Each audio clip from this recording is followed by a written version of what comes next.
Magandang araw muli mga kasolar. So nagbabalik ang inyong kasolar, si Solarens.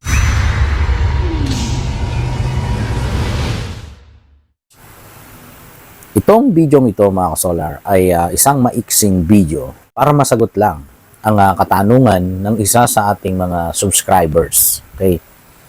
At ito ay tungkol sa paggamit ng DEA inverter na kung maaari daw bang gamitin na off-grid system na lang ang DEA inverter.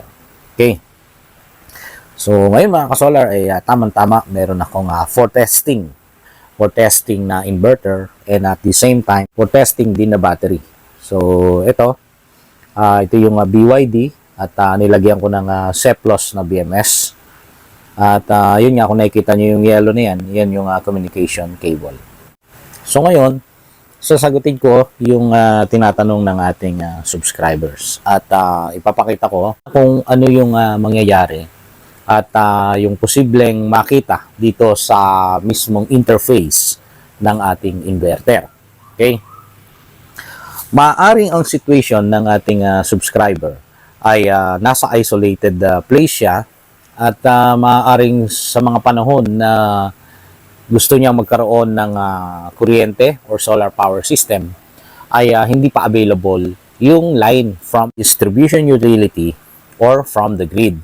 So, ang nasabi niya roon ay in the future, magagamit niya yung connection ng grid line.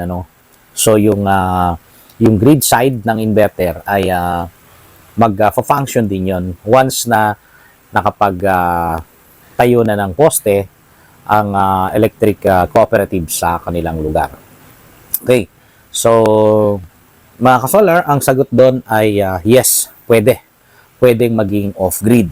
So, ibig sabihin mga kasolar, tanging battery lang ang magpa-power up sa inverter at ang magko-collect ng power mula sa solar panels natin or yung PV array ay yung solar charge controller na nasa loob nito. So, mayroong MPPT yan, itong 5 kilowatts na hybrid, on-grid, and off-grid DEA inverter na ito ay 2 strings at dalawa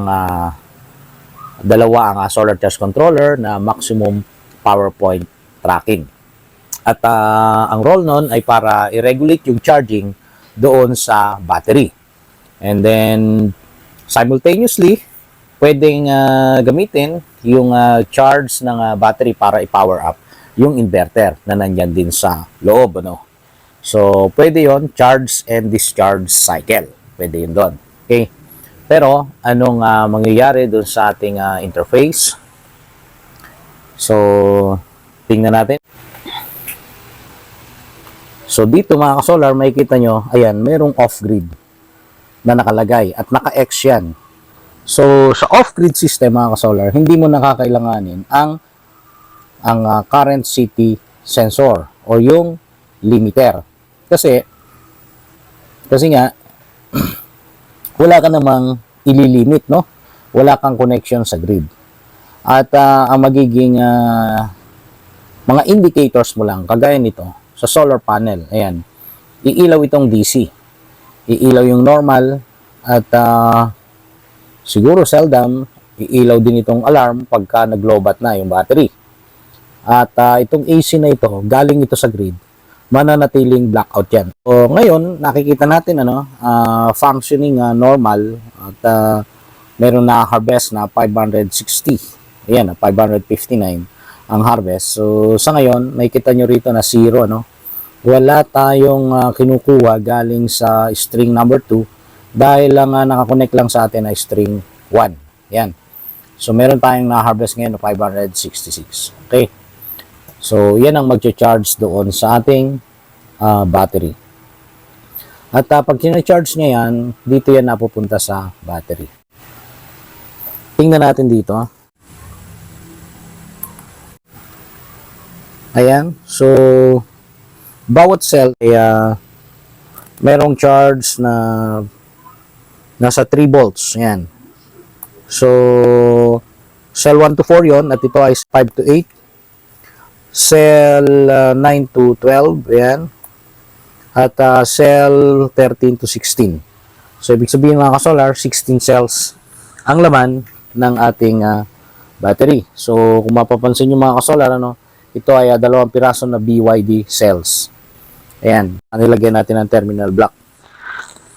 Dahil originally, ang BYD ay walang BMS. Okay? So, tinetest ko muna ngayon, ano, at i-observe ko kung hanggang saan mag-charge. At mamaya, i-activate ko na yung ating communication cable. So, balik tayo, no? Yun ang mangyayari dito, off-grid. Off-grid ang sistema.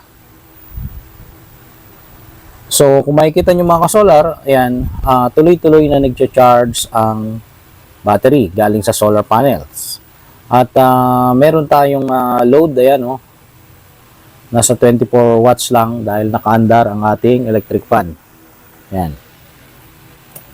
So, dito mga ka-solar sa grid, papakita ko yung details para makita nyo talagang walang kinuha sa grid.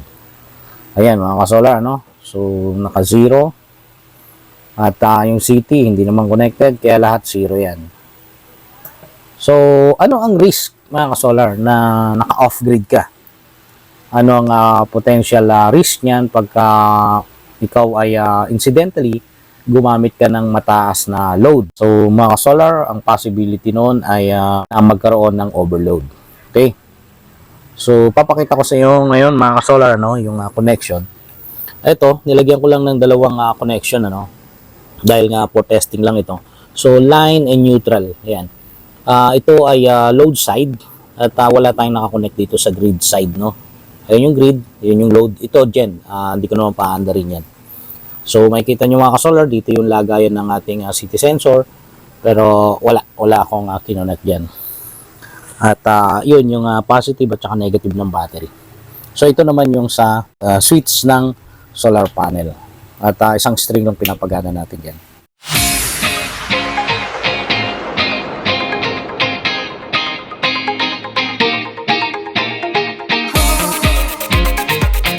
Sa subscriber, ayan, nagtanong, yun na, at nasagot ko na ang iyong katanungan. So, ulitin ko lang, ano, pwedeng maging off-grid, kaya lang merong risk ng ma-overload, no? Baka ma-overload. So, yun mga solar. So, iingatan na lang, wag lang lalampas kahit 4.5 kilowatts, ano? Although, ang specs ng ating inverter ay ang max output niya na 5 kilowatts lang. Ito, 5 kilowatts. So, mga 4.5 lang, pwede na. Ayun mga kasolar. So, hanggang dyan muna ang ating video. Usap tayo sa susunod na video, no? Maraming salamat sa panonood. At muli, ako yung magpapalam na ang inyong kasolar, si Solarens.